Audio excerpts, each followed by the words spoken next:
आवाज ही पहचान है। स्वर कोकिला लता मंगेशकर आज सुबह 8:12 पर दुनिया को अलविदा कह गयी। ब्रीच कैंडी हॉस्पिटल ने बताया कि कोविड के बाद लता जी ऑर्गन फेलियर के चलते इस दुनिया में नहीं रही हैं। उनके निधन की खबर सुनते ही पूरे देश में शोक की लहर है। सुरों की मलिका लता मंगेशकर ने अपनी सुरीली आवाज से हर पीढ़ी पर राज किया। उन्हें देश के सर्वोच्च भारत रत्न से भी नवाजा गया। इसके अलावा उन्हें पद्म भूषण, पद्म विभूषण और दादा फाल्के साहब पुरस्कार से भी सम्मानित किया जा चुका है। उनके जीवन से जुड़े ऐसे कई किस्से हैं जिनके बारे में लोगों को शायद पता न हो। तो चलिए इस पैकेज में आपको उन्हीं अनसुने किस्सों के बारे में बताते हैं। सिर्फ 6 महीने की थी जब उन्हें संगीत से प्यार हो गया था। मंगेशकर परिवार का मानना है कि लता जी के संगीत की तरफ रुझान का संकेत वो पहले ही दे चुकी थी। कहा जाता है कि लता मंगेशकर के पिता पंडित दीनानाथ मंगेशकर पोर्च में बैठकर सारंगी बजा रहे थे। 6 महीने की लता मुट्ठी भर मिट्टी अपने मुंह में डालने ही वाली थी। उन्होंने सारंगी उठाकर प्यार से उसे झिड़कना चाहा, लेकिन वो हैरान रह गए जब उस बच्ची ने सारंगी के तार को ठीक उसी तरह से छेड़ दिया जिस तरह से वे बजा रहे थे। उस समय पिता निशब्द रह गए थे। लता को घर पर गीत संगीत का माहौल मिला, लेकिन वो कभी स्कूल नहीं गई। 5 साल की उम्र में ही वो अपने पिता से संगीत सीखने लगी थी।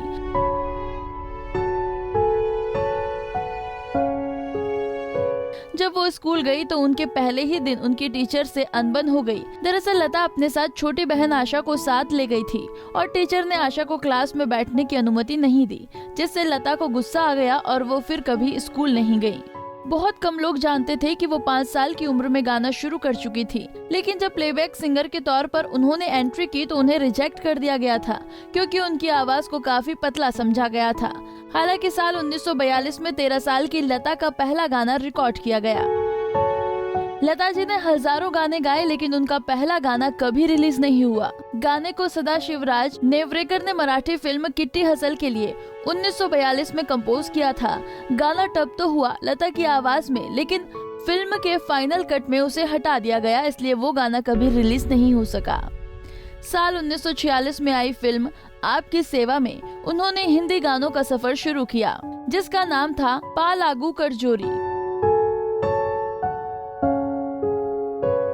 लेकिन पहला ब्रेक इस तरह से उन्हें बॉलीवुड फिल्म कंपोजर गुलाम हैदर ने दिया, जो पार्टीशन के बाद लाहौर चले गए।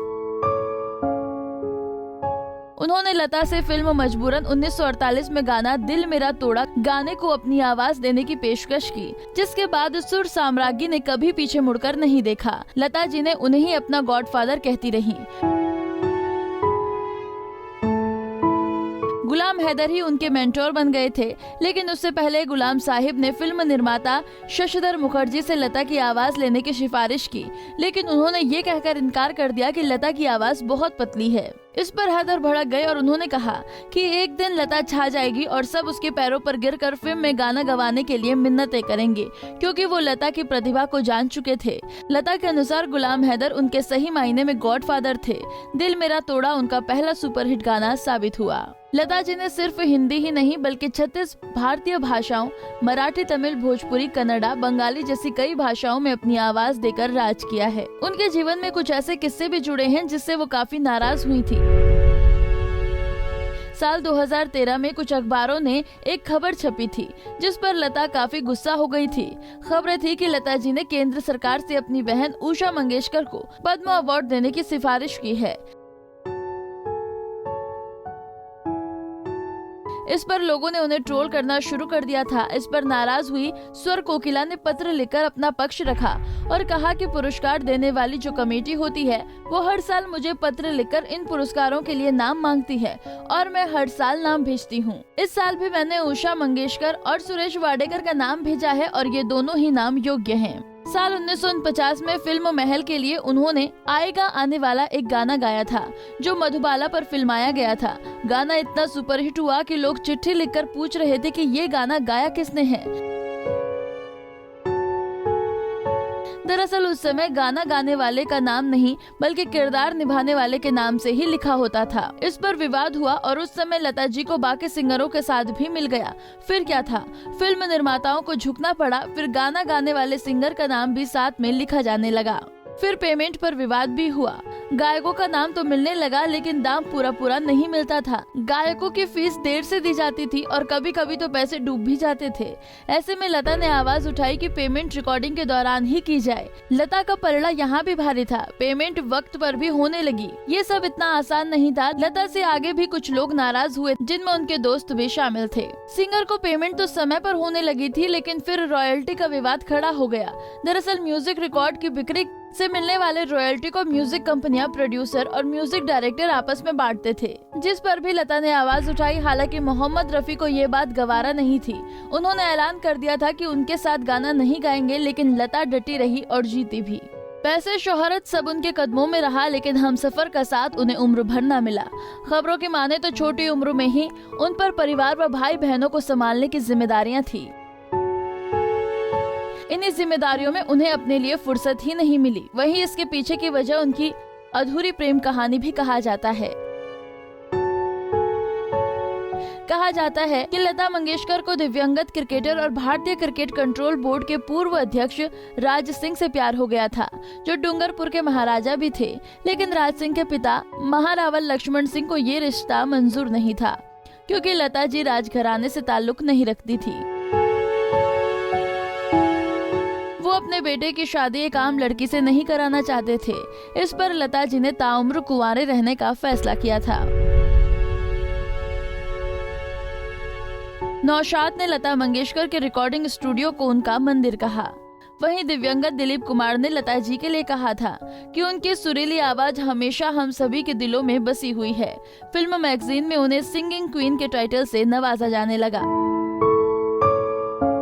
आज वो स्वर कोकिला हमेशा के लिए हमें अलविदा कह गई हैं। भगवान उनकी आत्मा को शांति दे।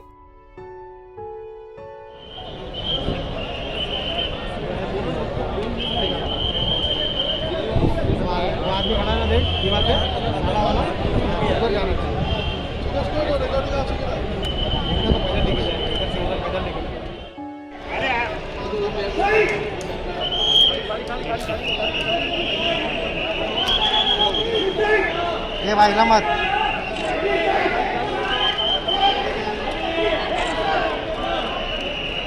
तो शेयर करो।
नारी से जुड़ी मोर अपडेट्स के लिए हमारे इंस्टाग्राम को फॉलो, फेसबुक को लाइक और यूट्यूब चैनल सब्सक्राइब करना ना भूलें।